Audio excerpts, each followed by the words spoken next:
KP में होने वाले नाजरीन सियासी मार्के के देखा जाए man of the match Salman Akram Raja ठहरे। स्पीकर बाबर सलीम सवाती की रूलिंग के पीछे भी दिमाग जो था वो सलमान अकरम राजा का ही था। जिस जुर्रत, बहादुरी और दिलेरी से सलमान अकरम राजा पेशावर में बैठकर हुक्मरानों की चालें नाकाम बनाते रहे और हुक्मरान बेबसी की तस्वीर बने रहे और सलमान अकरम राजा मामलात को कंट्रोल करते रहे, ये बहुत शानदार था। सुहेल अफरीदी की नामजदगी से लेकर हल्फ बर्दारी तक जो पॉलिसी सलमान अकरम राजा ने बनाई वो मुकम्मल तौर पर कामयाब रही।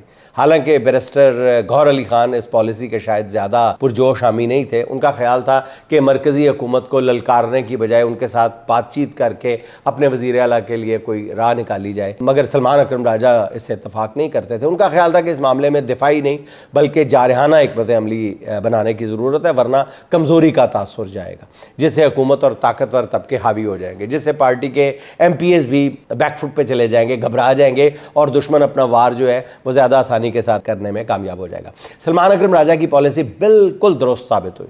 वज़ीर आला के हलफ लेने के बाद सलमान अकरम राजा का कहना यह था कि हम सब इमरान खान के सिपाही हैं, हम जमहूरियत के पासबान हैं और हमें किसी का या किसी के गैज़ो गज़ब का कोई खौफ नहीं है। गैज़ो गज़ब का भी एक खौफ होता। बड़ी खूबसूरत टर्म बोली है सलमान अकरम राजा ने कि हमको किसी के गैज़ो गज़ब का कोई खौफ नहीं है, या यूँ कह लें कि हमको किसी के गैज़ो गज़ब पर कोई गैज़ो गज़ब नहीं है।